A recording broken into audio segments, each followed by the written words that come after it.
আসিফ মহিউদ্দিন আপনাকে যুক্ত করা হয়েছে, বলেন আপনি। জি হ্যাঁ ভাই, বলেন। কোরআন হাদিসের একাধিক জায়গায় দেখলাম লেখা আছে কিয়ামতের দিনে আল্লাহ সাতটা আসমানকে ভাঁজ করে তার বাম হস্তে না ডান হস্তে যেন রাখবে। তো আমার মতামত হচ্ছে যে ভাঁজ করা যায় কাগজ অথবা ফ্যাব্রিক টাইপের জিনিস, যেমন কাপড়। এবং আমরা সায়েন্সে দেখি যে স্পেস ফ্যাব্রিক বা স্পেস টাইম ফ্যাব্রিক টাইপ কিছু একটা আছে, এরকম করা হয়। তো স্পেস ফ্যাব্রিকের সাথে কি কোনোভাবে আল্লাহর এই যে ভাঁজ করে নেওয়ার যে ব্যাপারটা, মানে সাতটা আসমানকে, এর কোনো সম্পর্ক আছে কিনা? আর আপনি যদি মিলাইতে চান তাহলে তো যে কোনো কিছুর সাথে যে কোনো কিছু মিলানো যায় ভাই। মানে কমলা লেবুর সাথে কদবেল মিলানো যায়। হ্যাঁ, কোনো না কোনো দিক দিয়ে আপনি মিল পাবেনই। যদি আপনি জেনুইনলি মিলাইতে চান তাহলে যে কোনো কিছুর সাথে যে কোনো কিছুর মিলাইতে পারেন। হিন্দু ধর্মের যে মানে গাঁজাখড়ি গল্প টল্প আছে, সে তারাও তো নানা জিনিস মিলায়। একটা মিলানোর জিনিস আমরা দেখি, দেখেন আপনি হিন্দুরা কিভাবে মিলায় জিনিসপত্র, মানে মানে কতখানি উদ্ভট হইতে পারলে মানুষজন, কতখানি বলদ হইতে পারলে এই জিনিসগুলো মানুষ বিশ্বাস করে।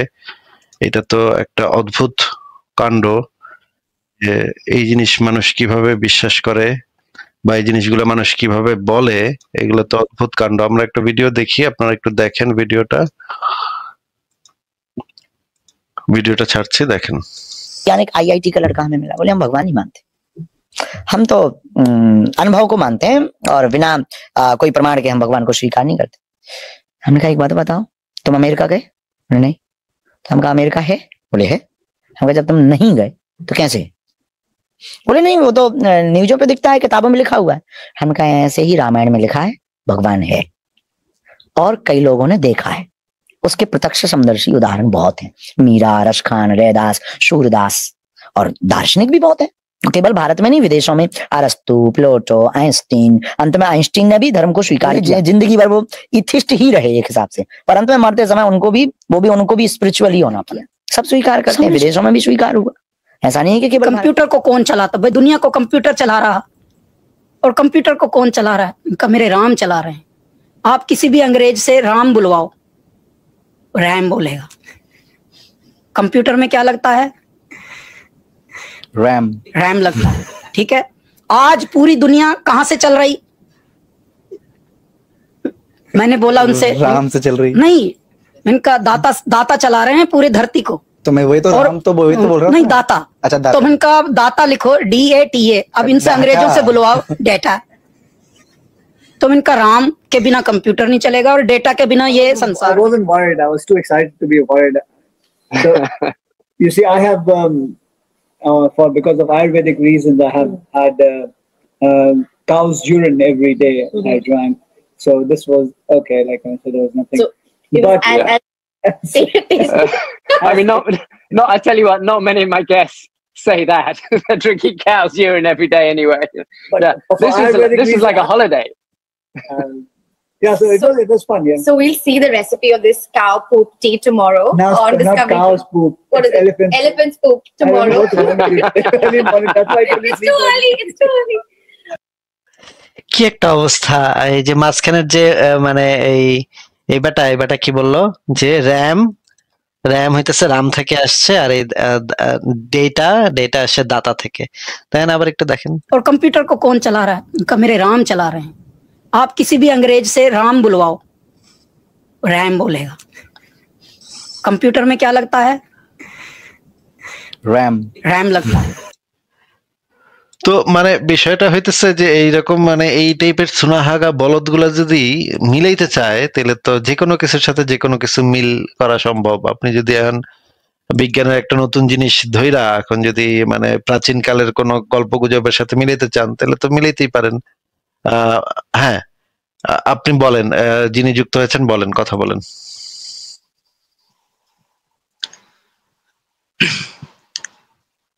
একটু যদি এই নিয়ে সঠিক উত্তর তো খুঁজতে, এই সমস্ত ফালতু জিনিস, এই সমস্ত ফালতু মানে চুনা আগা লেভেলের জিনিস নিয়ে তো বেশি কথা বলার কোনো স্কোপ নাই ভাই। এগুলো তো হাসাহাসি করা যায়, হ্যাঁ, খ্যাক করে হাসা যায়, এগুলো নিয়ে বেশি কথা বলা সম্ভব না। আর কি কিছু বলবেন?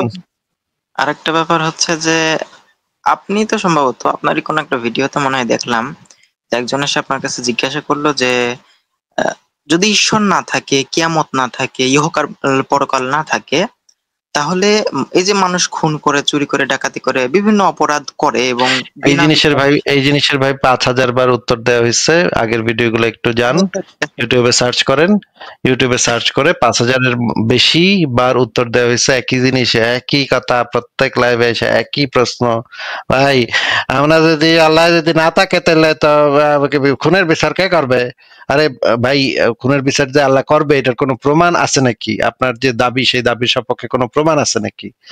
আমি যদি বলি যে মানে হাট্টিমা টিম করবে, তাহলে কি হবে নাকি? এটা কি মানে কোনো কথা? এখন যদি আপনার মনে হয় যে বিচার তো একটা লাগবো, বিচার তো একটা দরকার, তাহলে তো হাট্টিমা টিম আমরা বিশ্বাস করি। এটা তো কোনো যৌক্তিক অবস্থান না।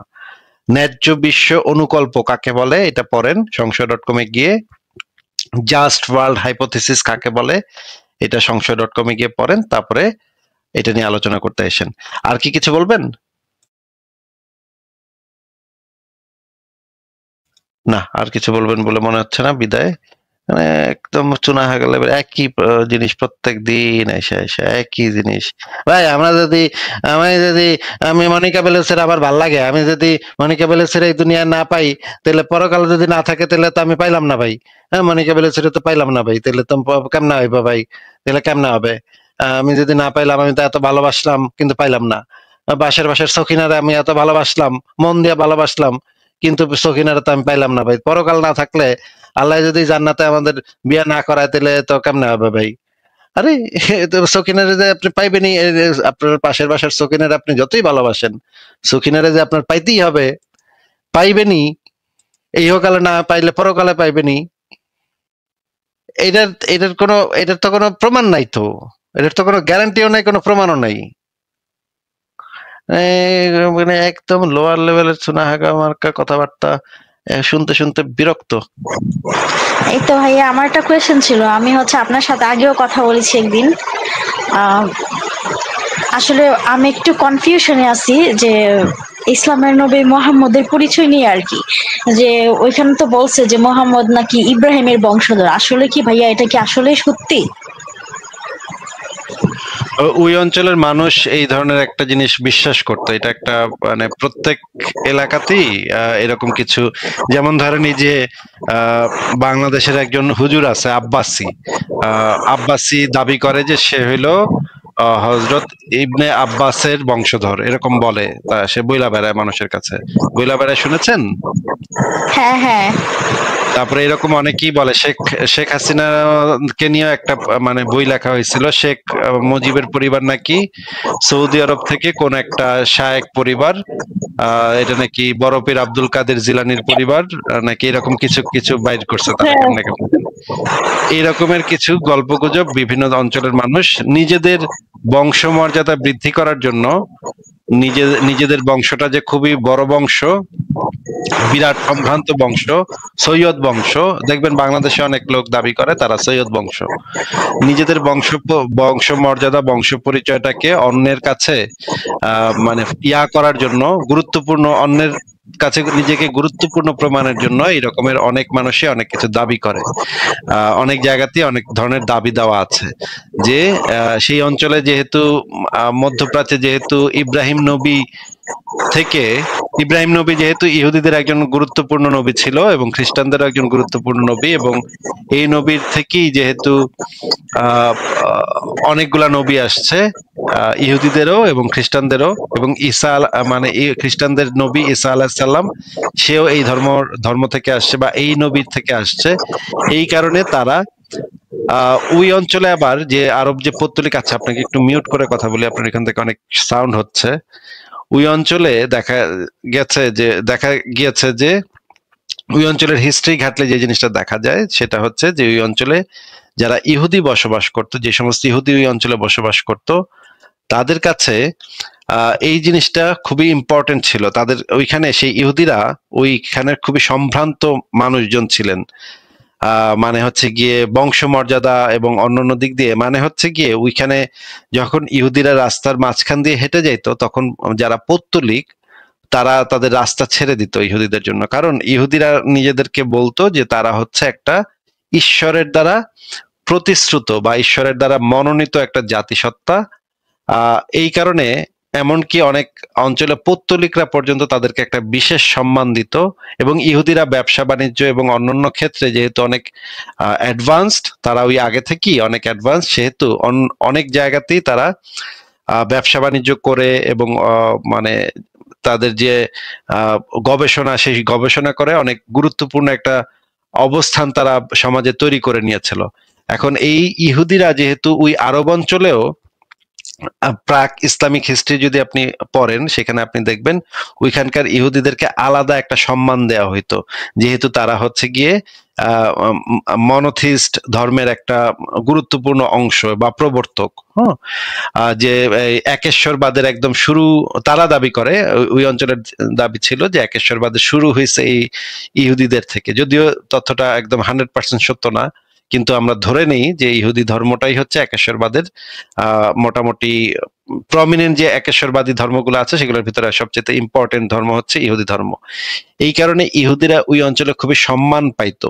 এই কারণে মুহাম্মদের বংশ যেহেতু পৌত্তলিক বংশ ছিল এবং ওই অঞ্চলের একটা সম্ভ্রান্ত বংশ ছিল, এইটা হওয়া খুবই স্বাভাবিক যে মুহাম্মদের পরিবার বা মুহাম্মদের পূর্বপুরুষরা এই গল্পগুলা সমাজে প্রচলন করছে নিজেদের বংশমর্যাদা বৃদ্ধির জন্য, বা নিজেরা যে একটা এলিট শ্রেণীর মানুষ, ওই পৌত্তলিকদের মতো না, তারা যে ইহুদিদের সাথে লিঙ্কড, এইটা বোঝাবার জন্য তারা হয়তো এই ধরনের কিছু গল্পগুজব প্রচার করছে, যেটার বাস্তব কোনো প্রমাণ পাওয়া যায় না যে মোহাম্মদ যে আসলে ইব্রাহিমের বংশধর, এরকম বাস্তবে কোনো প্রমাণ নাই।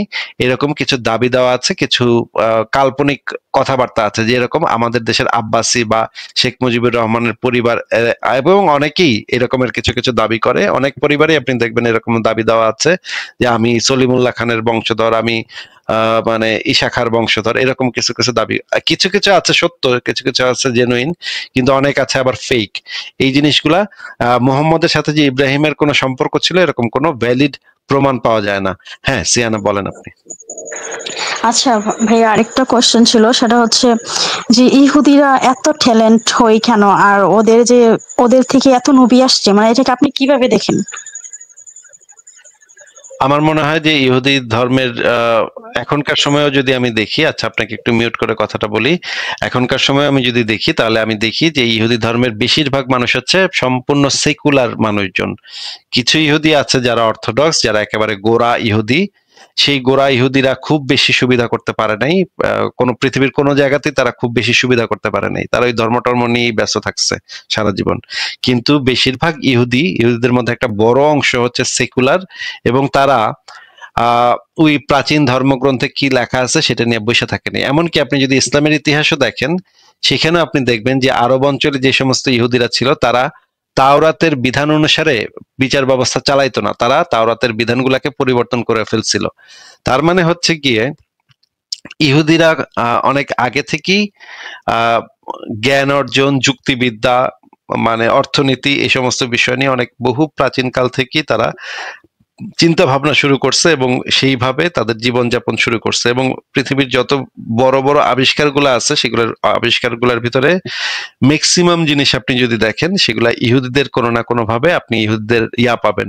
এটার পেছনে সবচেয়ে গুরুত্বপূর্ণ ভূমিকা পালন করে ইহুদি একটা বাচ্চাকে যখন বড় করা হয়। আমার এইখানে ইউরোপে কিছু ইহুদি পরিবারের সাথে পরিচয় আছে, আমি দেখেছি যে ইহুদি পরিবারের বাচ্চাদেরকে যখন বড় করা হয় তখন খুব ছোটবেলা থেকে ম্যাথমেটিক্স এর শিক্ষা দেওয়া হয় এবং অনেক বইপত্র থাকে তাদের বাসায়।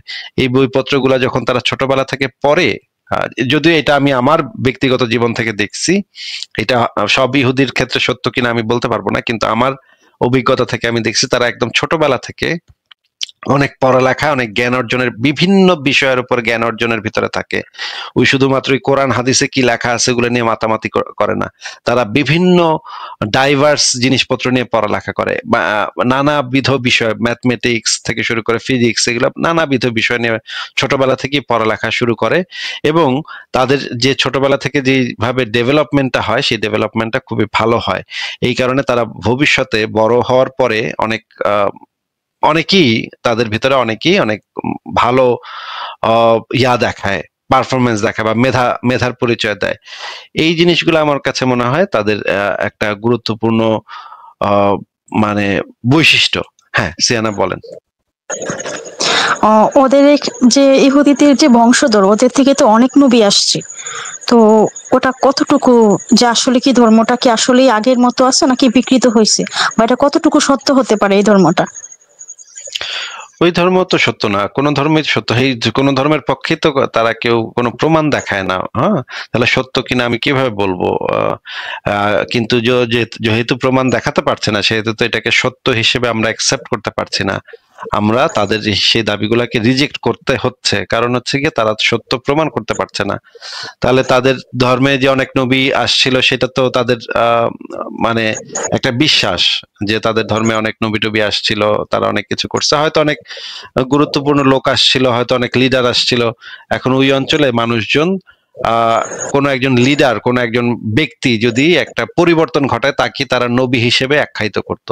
এই বিষয়ে নম চমস্কির একটা বক্তব্য আছে যে ওই আরব অঞ্চলে বা মধ্যপ্রাচ্যের ওই মানে জায়গাটাতে আপনি যখন একটা বড় কাজ করবেন তখনই আপনাকে নবী হিসেবেই গণ্য করা হতো। এই ভারতে যেরকম আপনি যদি একটা বড় কাজ করেন বা গুরুত্বপূর্ণ কাজ করেন তাহলে তখন আপনাকে অবতার হিসেবে জনগণ গণ্য করবে। একইভাবে ওই অঞ্চলে, মধ্যপ্রাচ্যের ওই দেশগুলাতে নবী হিসেবে ট্রিট করার একটা প্রচলন ছিল, যে যারা সমাজে কোনো একটা বৈপ্লবিক পরিবর্তন আনে বা একটা মানে পরিবর্তন ঘটায়, এই রকমের ব্যক্তিদেরকে তারা নবী হিসেবে আখ্যায়িত করত। ইহুদি ধর্মের যে ইয়াগুলা আছে, যে নবীদের কথা তারা বলে, সেই নবীগুলার হিস্ট্রি দেখলে বোঝা যায় তারা তাদের অঞ্চলে হয়তো গুরুত্বপূর্ণ ব্যক্তি ছিল, এই কারণে তারা ইহুদিরা তাদেরকে নবী হিসেবে ট্রিট করত। কিন্তু তারা যে আসলে আল্লাহ থেকে প্রেরিত বা ঈশ্বর থেকে প্রেরিত কোনো ব্যক্তি ছিল এরকম কোনো প্রমাণ পাওয়া যায় না। এইটুক জানা যায় যে তারা তাদের সময় গুরুত্বপূর্ণ ব্যক্তি ছিল, যেমন ধরেন সলোমন বা দাউদ, ডেভিড। এই ডেভিড, সলোমন এরা ছিল তাদের সময়ের গুরুত্বপূর্ণ রাজা। তারা অনেক বিরাট বড় একটা রাজ্য শাসন করছে। এই কারণে ইহুদিরা তাদেরকে হয়তো নবী হিসেবে দাবি করছে যে তারা আল্লাহর নবী। নিশ্চয়ই সেই মানে রাজারাও নিজেকে ঈশ্বর থেকে প্রেরিত কিছু বলে দাবি করছিল, সেই কারণে এই রকমের দাবিটা আসছে ইহুদিদের মধ্যে। হ্যাঁ, বলেন। হ্যাঁ ভাইয়া, থ্যাংক ইউ, আমার প্রশ্নের আনসারটা পেয়ে গেছি। সো আমি এই জন্য আপনার সাথে যুক্ত হতে চাইছিলাম আর কি। আসলে একটু কনফিউশনে ছিলাম, আসলে মোহাম্মদ কি আসলেই ইব্রাহিমের বংশধর নাকি অন্য কিছু। কারণ আমার মনে একটু ঘটকা ছিল যে যদি ইব্রাহিমের বংশধরই হইতো তাহলে তো ওরা একই ধর্মের হইতো, তো ওর পূর্বপুরুষ তো পৌত্তলিক হইতো না, তাই না? তো এই জিনিসটাই আর কি একটু ঘটকা লাগছিল আর কি। ঠিক আছে সিয়ানা, অনেক ভালো লাগলো কথা বলে, তাহলে আপনাকে বিদায় জানাই। সিয়ানা, আপনার কথা শোনা যাচ্ছে না। ঠিক আছে, আপনি ভালো থাকেন। আচ্ছা, ঠিক আছে, আপনার জন্য শুভকামনা রইল। আপনাকে বিদায় জানালাম। পরের জনকে যুক্ত করি। এমডি সিয়াম, আপনাকে যুক্ত করা হয়েছে, বলেন আপনি। অন্ধ অবিশ্বাসী ভাই, বলেন। হ্যাঁ আসিফ ভাই, শোনা যায়? হ্যাঁ ভাই, শোনা যায়। অন্ধ অবিশ্বাসী ভাই, বলেন। আমি একটু কনফিউশনে ছিলাম যে কোনো কিছু একেবারেই নেই বলাটা কি ঠিক হবে কি, যদিও তার প্রমাণ নেই। মানে এই যে বারবার একটা কথা জিজ্ঞেস করা হয় যে সেটা যে নেই তার প্রমাণ দিন, তো এটা বলা কি ঠিক কিনা? নেই কবে দাবি করলাম আমরা? নেই, আমরা তো দাবি করি নাই। কিন্তু আপনি যদি নেই দাবিও করেন সেটাও কিন্তু প্রমাণ করা যায়। হ্যাঁ, আল্লাহ যে নাই, ইনফ্যাক্ট আল্লাহ যে নাই এটা কিন্তু একদম 100% প্রমাণ করা যায়। ঈশ্বর যে নাই সেটাও প্রমাণ করা সম্ভব। আল্লাহ যে নাই এটা একেবারে ইজি, আল্লাহ যে নাই এটা একেবারে ইজি প্রমাণ করা। কোরআন হাদিস থেকে একদম খুব সুন্দরভাবে প্রমাণ করা যায় আল্লাহ বইলা কিছু নাই, এগুলা সব মুহাম্মদের বানানো জিনিস। এইটা একদম খুব সহজ ভাবে প্রমাণ করা যায়। কিন্তু ঈশ্বর যে নাই সেইটা প্রমাণ করাটা একটু ডিফিকাল্ট, কারণ ঈশ্বরের যে সংজ্ঞা সেটা একটু লিমিটেড সংজ্ঞা। আল্লাহর সংজ্ঞাটা কিন্তু অনেক মানে বিস্তৃত। আল্লাহর কিন্তু অনেক স্পেসিফিকেশন আছে। যদি আপনি আল্লাহর কথা বলেন, দেখেন আল্লাহর হাত আছে, পা আছে, মাথা আছে, মুখ আছে। এই যে হাত পা আছে, আপনি তো নিশ্চয়ই জানেন সিয়াম ভাই যে আল্লাহর হাত আছে, পা আছে, এগুলো তো জানেন, তাই না? হ্যাঁ হ্যাঁ। হাত পা একটা সত্তা, হাত পা যেহেতু যদি থাকে একটা সত্তার, এইটা যে না, এটা একদম ইজি। এই যে যখনই এই বৈশিষ্ট্যগুলা মানে প্রকাশ হয়ে গেছে, তখন কিন্তু এটাকে আমরা খুব সহজে এটা যে নাই সেটা প্রমাণ করতে পারি। কারণ কিন্তু বলে দিছে, আল্লাহ কিন্তু বলে দিছে যে আল্লাহর হাত আছে, পা আছে, মুখ আছে, কানে দিয়ে শুনে। তার মানে হচ্ছে যদি এরকমের একটা মানে হাত থাকে, কোনো একটা সত্তার যদি হাত থাকে, তাহলে সেই হাতটা হইতে হবে কোনো একটা জিনিস দিয়ে তৈরি হইতে হবে। হাত তো কোনো কিছু দিয়ে তৈরি না, সেটা তো হইতে পারে না, সেটা তো যৌক্তিক ভাবে সম্ভব না যে কোনো কিছু দিয়ে তৈরি না তারপরে সেটা হাত। কারণ তাহলে সেটা হাতের সংজ্ঞার ভিতরেই পড়বে না। হাতের সংজ্ঞার ভিতরে যেটা হাত জিনিসটাকে যদি আমরা সংজ্ঞাটা দেখি, হাত জিনিসটার অর্থ হচ্ছে যে এই জিনিসটা দিয়ে কোনো একটা মানে জীব কোনো একটা কিছু ধরে, ধরার মতো হাত দিয়ে ধরে বা হাত দিয়ে কাছের দিকে টানে। এমনকি অ্যামিবার যে হাত আছে, অ্যামিবা যখন এই যে খাদ্য গ্রহণ করে তখন দেখবেন অ্যামিবার একটা ইয়াটা স্প্রেড হয়ে যায় হাতের মতো, ওই খাদ্য কণাটাকে নিয়ে নিজের ভিতরে ঢুকায় ফেলায়। এখন ওই জিনিসটাকে আমরা হাত হিসেবে সংজ্ঞায়িত করি, কারণ হচ্ছে ওইটা দিয়ে সে ধরছে একটা জিনিস, যেই জিনিসটাকে দিয়ে ধরে সেই জিনিসটা হচ্ছে হাত। আর পা কাকে বলে? পা হচ্ছে যেটা যেই অঙ্গটা দিয়ে চলাফেরা করে, চলাফেরা করার যে অঙ্গটা, সেই অঙ্গটাকে আমরা পা হিসেবে সংজ্ঞায়িত করি। এখন আল্লাহ পাকের যদি হাত থাকে এবং পা থাকে, পা থাকা মানে হচ্ছে তার চলাফেরা করার দরকার পড়ে, হাত থাকা মানে হচ্ছে গিয়ে তার কোনো কিছু ধরার দরকার পড়ে। এই যে ধরার দরকার যখন পড়বে, হাঁটা চলাফেরার দরকার যখন পড়বে, এবং সে আরশে সমাসীন, তার মানে একটা নির্দিষ্ট তার একটা জায়গা আছে, তার বসবাসের বা তার অবস্থানটাকে আমরা লোকেট করতে পারি, স্থানটা লোকেট করতে পারি। সে একটা স্থানে আছে, একটা নির্দিষ্ট স্থানে যদি থাকে সে, তাহলে তার স্থানটাকে আমরা লোকেট করতে পারি। এই যে বৈশিষ্ট্যগুলা যখন মানে কোরআনের ভিতরে হাদিসের ভিতরে দিয়ে দিতেছে, এই জায়গায় তারা কট খায় গেছে। হ্যাঁ, তাদের উচিত ছিল এগুলো কোনো কিছু না বলা, কোনো একদম চুপ থাকা এই বিষয়ে। হ্যাঁ, যেহেতু এগুলো বইলা গেছে, বইলা গিয়া তারা খাইছে ধরা। হ্যাঁ, এখন ফিলোসফিক্যালি যদি আপনি এই জিনিসগুলোকে চিন্তা করেন, তখন আপনি দেখবেন যে আল্লাহকে ভুল প্রমাণ করা বা আল্লাহ নাই এটা প্রমাণ করা খুবই ইজি। কারণ এই বৈশিষ্ট্যগুলো দেয়া আছে যে আল্লাহর এইটা আছে না। হাত থাকলে তো অবশ্যই সেটা কোনো না কিছু অর্গান দিয়ে তৈরি, মানে হচ্ছে গিয়ে কোষ দিয়ে তৈরি বা কোনো একটা কিছু দিয়ে তৈরি, কিছু না কিছু দিয়ে তৈরি। হাত তো আর এমনি এমনি হইতে পারে না। এখন যদি সেই মানে মৌলিক কোন একটা মৌলিক পদার্থ দিয়ে তৈরি হয়, তাহলে তো প্রশ্ন আসবে সেই মৌলিক পদার্থগুলা কিভাবে আসছে। আল্লাহর যে হাত, সেই হাতটাকে ভাঙলে টুকরা টুকরা করলে যে জিনিসটা পাওয়া যাবে, সেই মৌলিক পদার্থটা কোথা থেকে তেলে আসছে, এইটা তখন প্রশ্ন আসবে, তাই না? তার মানে আল্লাহরও একটা শুরু থাকতে হবে। আল্লাহর যদি হাত পা থাকে, তাহলে আল্লাহ অনন্ত অসীম হইতে পারে না। এইভাবে আমরা মানে কোরআন হাদিস থেকে যদি আমরা আল্লাহর বৈশিষ্ট্যগুলো নেই, এই দেখবেন আপনি মুমিনরা কিন্তু আল্লাহ নিয়ে কথা বলতে ভয় পায়। হ্যাঁ, আল্লাহ আছে নাকি না এটা নিয়ে তারা পারতপক্ষে কথা বলবে না। হ্যাঁ, তারা বলবে ঈশ্বর, সৃষ্টিকর্তা ঈশ্বর। আরে বেটা, তুই তোর আল্লাহরে প্রমাণ কর, তুই সৃষ্টিকর্তা দিয়ে তোর কি কাম? তুই তোর আল্লাহরে প্রমাণ কর আগে, আল্লাহরে প্রমাণ করলে তো হইলো। এই যে আল্লাহরে প্রমাণ করতে গেলে তারা বাটে পড়বে, কারণ এই আল্লাহর যে বৈশিষ্ট্যগুলো আছে, সেই বৈশিষ্ট্যগুলো একটাও সরি, এই বৈশিষ্ট্যগুলো যখন থাকবে, তখন এই বৈশিষ্ট্যগুলো দ্বারাই আপনি তাদের মতদর্শটা, তাদের আল্লাহ যে নাই সেটা প্রমাণ করতে সক্ষম হবেন। কিন্তু ঈশ্বর কনসেপ্টটা আবার একটু ভাষা ঈশ্বর এই জিনিসটা হইতেছে, আপনি যত ভাষা রাখবেন তত আপনার প্রমাণ, এটারে ভুল প্রমাণ করা তত কঠিন হবে। ঈশ্বর কনসেপ্টটা আবার একটু ভাষা। ঈশ্বর কনসেপ্টের ভিতরে কিন্তু সৃষ্টিকর্তা আছে, শুধু সে সৃষ্টি করছে, আর কিন্তু কোনো সংজ্ঞা নাই, সংজ্ঞার ভিতরে কিন্তু আর কিছু নাই, তার কোনো বৈশিষ্ট্যের কথা এখানে বলা নাই। এন্ড বৈশিষ্ট্য ধরে টান মারলে তখন তারা বলবে যে না, এটা তো আল্লাহর ক্ষেত্রে এটা সত্য না, এটা এমন না, এটা তেমন না, এইভাবে তেনাতনা পেঁচায় পাশ কাটায় যাবে। এই কারণে ওই যে স্রষ্টা বা ঈশ্বর, এটাকে নাই প্রমাণ করাটা একটু ডিফিকাল্ট, কিন্তু তারপরেও সেটাও নাই প্রমাণ করা সম্ভব। কিন্তু আমরা যেহেতু একটা একদম লোয়ার লেভেলের চুনাহাগাদের সাথে আলোচনা করতে হয় আমাদের, এই আলোচনাগুলাতে আমরা এই জন্য যাই না, কারণ এই আলোচনাগুলা ইনফ্যাক্ট এই চুনাহাগারা এই আলোচনাগুলা বুঝবে না, তারা হচ্ছে গিয়ে আমাদের কথা যেহেতু তারা বুঝে না, তারা বারবার বলতে থাকে। আপনি দেখবেন মুমিনের সাথে কথা বলতে গেলেই দেখবেন, আপনি যদি বলেন আমি একজন অজ্ঞবাদী নাস্তিক, তারা বলবে ও তার মানে তো আপনি কইতাছেন আল্লাহ নাই, তাহলে প্রমাণ করেন আল্লাহ নাই, আল্লাহ নাই প্রমাণ দেন। ভাই তাহলে তো আপনি অন্ধবিশ্বাসী, আপনি তো আল্লাহ নাই প্রমাণ দিতে পারলেন না। আপনি যতবারই তারা বলবেন যে ভাই আমি তো এটা বলি নাই যে আল্লাহ নাই, আমি বলছি যে আমি ঈশ্বরের অস্তিত্বে বিশ্বাস করি না, এটা আমি বলছি, তখনই সে আবার বলবে ও তার মানে কইতাছেন আল্লাহ নাই, তাই না? এই তো কইলেন আপনি, মাত্র তো কইলেন আল্লাহ নাই। আপনি আবারও তাকে বুঝাইবেন যে ভাই আমি তো আল্লাহ নাইটা বলিনি, আমি বলছি আমি বিশ্বাস করি না। তখন তারা আবারও বলবে এই তো ভাই আপনি কইলেন আল্লাহ নাই, এই মাত্র কইলেন আপনি।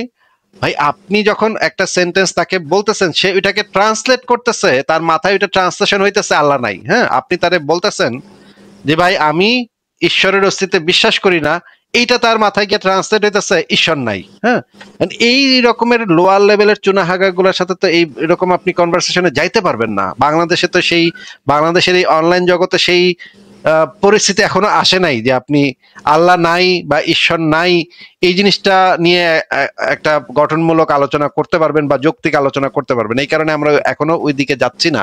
ওইটাও প্রমাণ করা যায়, আল্লাহ নাই ঈশ্বর নাই সেটাও প্রমাণযোগ্য, কিন্তু আমরা এই জায়গাতে যাই না। কারণ হচ্ছে এই সুনাহাগা গুলা তখন মাথা ফাইটা যাবে, তাদের মগজ কানে দিয়ে বাইরে যাবে। এই জিনিস যদি তারা শুনে তখন তাদের মাথা ফাইটা যাবে, তারা বুঝবে না এগুলো কি কইলো এগুলা। হ্যাঁ, এইটুকুই তারা হজম করতে পারতেছে না। তাদেরকে যখন আমরা বলতেছি যে আমি ঈশ্বরে বিশ্বাস করি না, সে এটা ট্রান্সলেট করতেছে ও তার মানে আপনি কইতেছেন আল্লাহ নাই, হ্যাঁ তাহলে প্রমাণ করেন আল্লাহ নাই। এইটুকুই সে হজম করতে, এইটুকুই সে বুঝতে পারতেছে না এই দুইটার ভিতরে যে পার্থক্য আছে। আমি ঈশ্বরে বিশ্বাস করি না আর ঈশ্বর নাই, এই দুইটা সেন্টেন্সের ভিতরে যে আকাশ পাতাল পার্থক্য আছে। একটা হচ্ছে গিয়ে আমার অবস্থান, আর একটা হচ্ছে একটা দাবি। এই জিনিসটাই যদি তাদের মাথায় না ঢুকে, তাহলে তাদের সাথে আপনি কিভাবে কনভারসেশন চালাইবেন? এই কারণে আমরা এই চুনাহাগা মুমিন গুলার সাথে এই কনভারসেশনে যাই না, এবং এই সময় এখন পর্যন্ত আসে নাই আমাদের। এই আরো যদি 3-4 বছর আমরা লাইভ করি, আমি লাইভ করি বা আমরা লাইভ করি, তখন হয়তো আমরা সেই স্টেজে যাব যেখানে আমরা সেই জিনিসগুলো নিয়ে আলোচনা করতে পারবো। কিন্তু আপাতত আমাদের অবস্থানটা আমরা যেটা বলতেছি সেটা হচ্ছে যে ঈশ্বর আল্লাহ এই সমস্ত জিনিসপত্র আছে, এরকম কোনো প্রমাণ যেহেতু নেই, সেহেতু আমরা এই জিনিসগুলোকে বিশ্বাস করি না বা এই জিনিসগুলোকে একসেপ্ট করি না, রিজেক্ট করি। এই দাবিগুলোকে আমরা রিজেক্ট করি। আমাদের সাথে ফারাজ ভাই চলে আসছে। ফারাজ ভাই কি অবস্থা, কথা শুনতে পাচ্ছেন? জি ভাই একদম ক্লিয়ার, আশা করি আমাকেও শোনা যাচ্ছে ঠিক মতো। থ্যাংক ইউ আসিফ ভাই যুক্ত করার জন্য।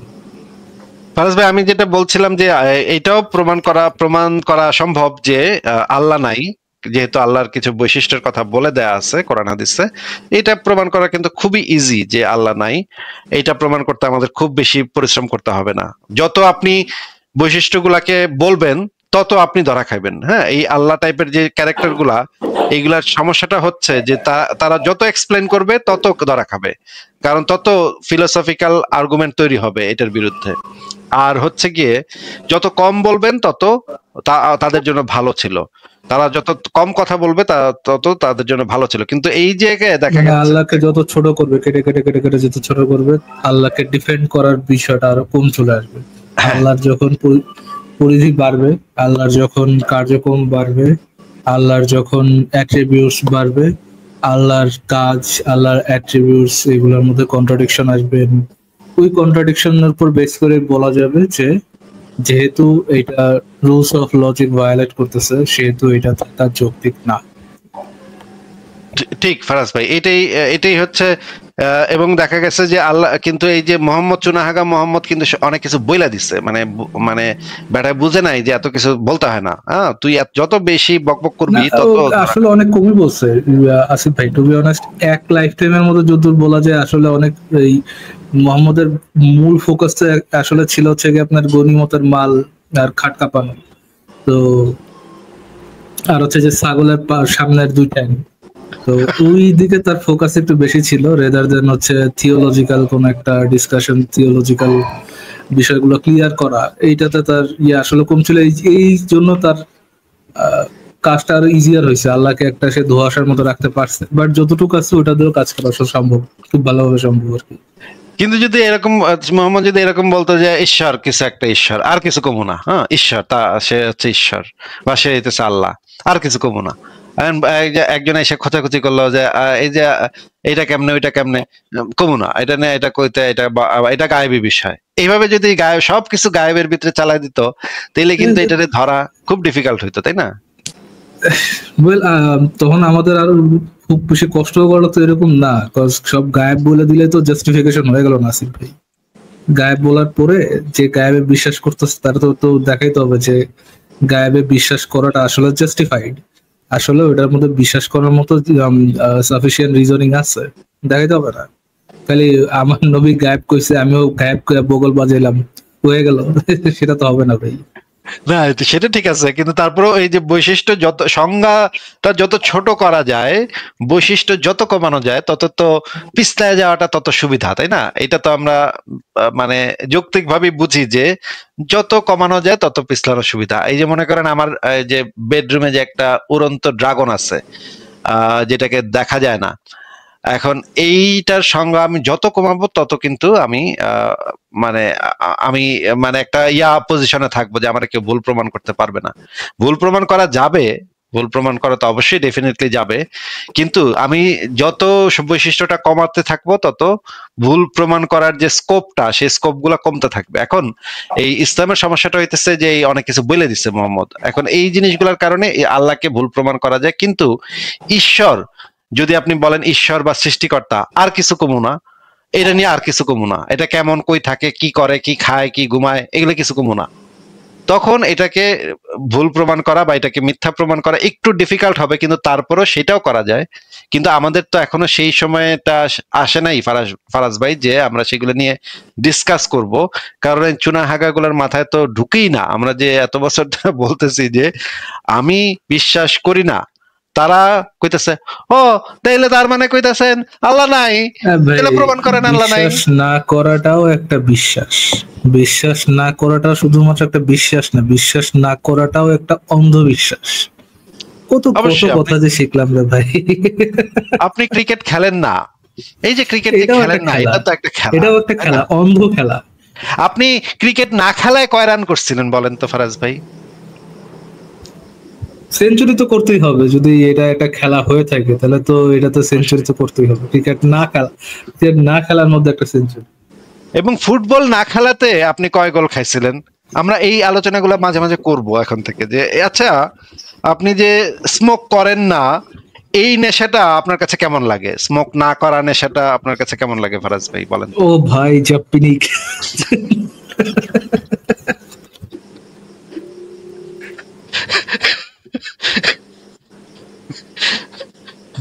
সিগারেট না খেলে যে বাসটা ধরে আসিফ ভাই, উফ, সেই নেশাটা হয় না। আচ্ছা আচ্ছা, এই যে এই মুমিনরা যে মদ খায় না, হ্যাঁ মদ খেয়ে নেশা করে না, এটাও তো তাহলে একটা নেশা, তাই না? এটা কেন নেশা না ফারাজ ভাই আপনি বলেন তো? দিনের নেশা ভাই, দিনের নেশা, আল্লাহর পথের নেশা। জমিয়ে রাখছে, মরার পর সারাবন তাহুরা খাবো আমরা। ঠিক আছে, ওটাতে কোনো নেশাও হবে না। হ্যাঁ, তো মানে বিষয়টা বুঝলাম যে তার সম্পর্কে যত বৈশিষ্ট্য তারা দিতে থাকবে, বিষয়টা তত ফিজিক্যাল একটা এন্টিটিতে পরিণত হতে থাকবে, যার জন্য কিন্তু একটা স্পেস টাইমের প্রয়োজন পড়ে। আর যদি সেই এন্টিটি স্পেস টাইমের মধ্যে অবস্থান করে, তাহলে তো সৃষ্টির মধ্যেই সে অবস্থান করতেছে।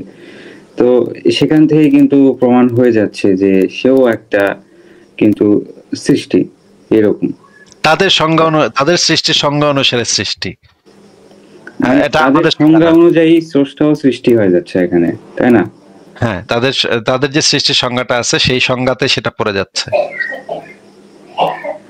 কিন্তু এখানে একটা টুইস্ট চলে আসে যখন তারা বলে এই হাত আছে, পা আছে, এই বিষয়টা রূপক অর্থে। রূপক অর্থে তারা বলতে পারবে না, তো এখানে তো স্পেসিফিকলি হাদিসে তো স্পেসিফিকলি বলা আছে যে পা দিয়ে চাপ দিবে জাহান্নামে, একদম পা দিয়ে চাপ দিয়ে ভরবে জাহান্নামীদের, একদম চাপ দিয়ে দিয়ে ভরবে, মানে চাপ, প্রেসার জাহান্নামের সে একটা প্রেসার আসবে। তাহলে তো এটা রূপক অর্থে তো মানে সম্ভব না। তারপর যেমন ধরেন এই যে মানে সালাফিদের যে ইয়াগুলা ভিডিওগুলা আমরা বারবার দেখাইছি, সেখানে তো সালাফিরা পরিষ্কার ভাবেই বলছে যে আল্লাহ পাকের এবং কোরআনে হাদিসে পরিষ্কার অনেক বহু জায়গাতে তো হাত পা মাথা এগুলো অনেক কিছুর বর্ণনা, বিস্তারিত বর্ণনা আছে যে কিভাবে হাত আঙ্গুল আছে, হাতের আঙ্গুল পর্যন্ত আছে। হ্যাঁ, তারপর হচ্ছে কি আরো সে বসে, হ্যাঁ, তার মানে পাছা আছে। তারপর আবার ওই যে সাদ ইবনে মুয়াজ যখন মারা গেল, ওই যে বানু কুরাইজা গোত্রের বিচারটা করছিল সেই সাদ ইবনে মুয়াজ তার নাম, হ্যাঁ সাদ ইবনে মুয়াজি যখন মারা গেল তখন আল্লাহর আরশ কাঁপা উঠছিল, মানে আল্লাহ আবার রাইগা গেলে বা দুঃখ পাইলে আবার ওই আরশটা কাঁপা ওঠে, তার মানে আল্লাহর আবেগ অনুভূতি আছে। এই যে এবং আল্লাহ খুশি হয়, রাগ হয়, মাঝে মাঝে বিরক্ত হয়। সব আগে থেকে জানে যে এইটাই হবে, without any shadow of doubt এইটাই হবে, আগে থেকেই জানে, বাট নিশ্চিতভাবে জানে, তারপরে রেগে যায়। সাদ ইবনে মুয়াজ মারা যাওয়ার সময় তার যে কি খারাপটা লাগছে ভাই, সে আগে থেকেই জানে, এই নিজেই নির্ধারণ করছে সাদ ইবনে মুয়াজ ওই সময় মারা যাবে। না সে শুধু নিজের ঠিক করে নাই ভাই, সে একমাত্র মালিক ওটার, জন্ম মৃত্যুর একমাত্র মালিক। হ্যাঁ, নিজের হুকুমে নিজের বান্দাকে মেরে নিজের আরশ কাঁপিয়ে দিয়ে উঠেছে। কিভাবে হলো এটি?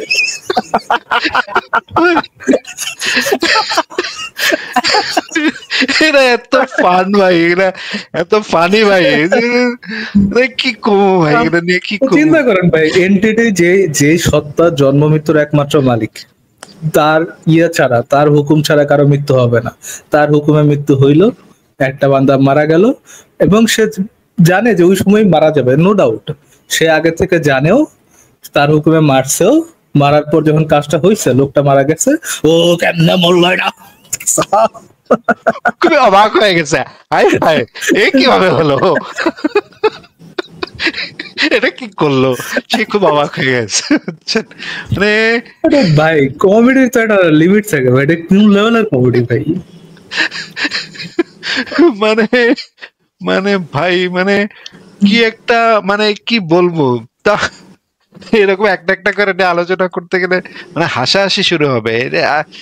মানে আল্লাহর কি শর্ট টার্ম মেমোরি লস আছে, যে সে ভুলে গেছিল যে সেই আজরাইলের পাঠাইছিল মারতে, নিজে মানে দুঃখ পায় কাঁপে উঠছে বা শোকে কাঁপে উঠছে, যে কিছু একটা আবেগ অনুভূতি। এই যে আবেগ অনুভূতি যখনই থাকবে তখন তো ভাই এই জিনিসগুলা মানে চলেই আসবে। এইগুলা তো আপনি এই রূপক অর্থে রাইগা উঠছে এটাও তো আপনি বলতে পারবেন না, তাই না?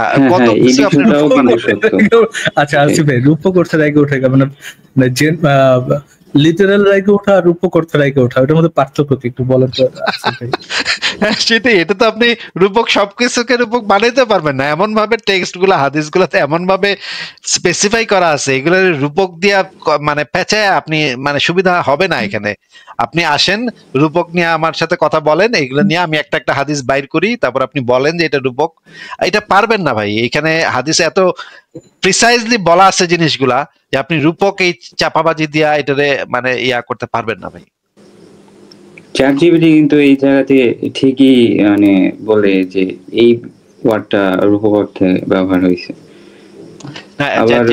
ইন্টারনেট থেকে সার্চ করে যখন আপনি যে রিলিজিয়াস বিষয়গুলো সার্চ করবেন, রিলিজিয়াস কোনো এক্সপ্লেনেশন সার্চ করবেন, আসিফ ভাই যেটা বললো আর কি, যে আপনার পপুলার যে ইয়েগুলো আছে, আর্টিকেল গুলো আছে, ওইখান থেকে ইয়ে করেই সে একটা ইনিশিয়াল উত্তর দিবে। দেন আপনি যখন কনভারসেশন করবেন, দেন কনভারসেশন করতে করতে দেন আপনি ওই অ্যাবসার্ডিটিটা খুঁজে পাবেন যে অ্যাকচুয়াল ইয়েটা কোথায়, প্রবলেমটা কোথায়।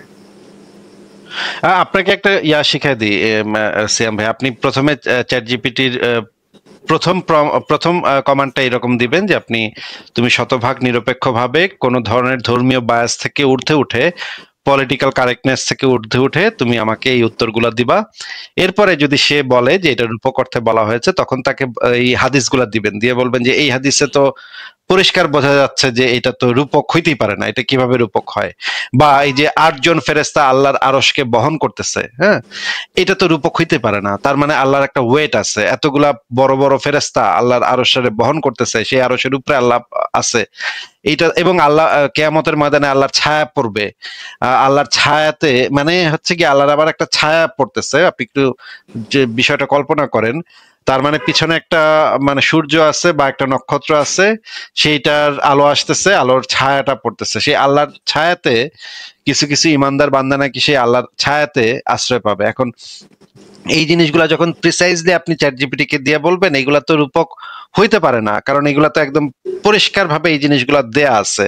এটা রূপক কিভাবে হয়? বা আবেগ অনুভূতির কথাগুলো, এগুলো যখন আপনি চ্যাট জিপিটি কে দিবেন, তখন দেখবেন চ্যাট জিপিটি বলবে যে হ্যাঁ, এইগুলার সাপেক্ষে এইগুলাকে রূপক অর্থে তো বলা যাচ্ছে না।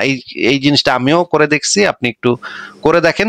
ইনিশিয়ালি চ্যাট জিপিটি অবশ্যই এটা বলবে, যেহেতু চ্যাট জিপিটি কে ডেভেলপ করা হয়েছে কারো ধর্মীয় অনুভূতিতে যেন আঘাত না লাগে, বা কেউ যেন এইটার বিরুদ্ধে মামলা করে দিতে না পারে। চ্যাট জিপিটির বিরুদ্ধে মামলাও কিন্তু করে দিতে পারে একজন গিয়া, যে আমার ধর্মীয় অনুভূতিতে আঘাত দিছে চ্যাট জিপিটি। এইটাও কিন্তু একটা ফ্যাক্টর। হ্যাঁ, যে কোনো একটা দেশে একটা মামলা করে দিলে কয়েক বিলিয়ন ডলারের মারা খায় যাবে চ্যাট জিপিটি। হ্যাঁ, এবং এই কারণেই চ্যাট জিপিটি যেটা চায় যে আপনাকে কোনোভাবে বুংবাঙ্গে কিছু একটা বুঝ দিয়ে দেওয়া, এই সমস্ত বিষয়ে যেগুলো হচ্ছে একটু সেন্সিটিভ বিষয়, যেগুলো হচ্ছে মানুষ খুব দ্রুত অফেন্ডেড হয়ে যায়, এই সমস্ত বিষয় চ্যাট জিপিটি একটু কৌশলে হ্যান্ডেল করে। কিন্তু আপনি যদি তাকে ঠিকভাবে কমান্ডটা দিতে পারেন, আমি নিশ্চিত আপনি তার কাছ থেকে, তার মুখ থেকে সঠিক উত্তরটা বের করে আনতে পারবেন। আচ্ছা, ধন্যবাদ ভাই, নতুন কিছু শিখতে পারলাম। ঠিক আছে সিয়াম ভাই, তাহলে আপনাকে বিদায় জানাই, ভালো থাকেন। আর কি কিছু বলবেন সিয়াম ভাই? না, বললে তো অনেক কিছু বলারই থাকে, কিন্তু মানে আমার কথা বলার তেমন আজকে স্কোপ নেই, মানে বাসায় মানুষ আছে তো আজকে তেমন কিছু বলবো না। ঠিক আছে ভাই, ভালো থাকেন, তাহলে আপনাকে বিদায় জানাই তাহলে। আচ্ছা।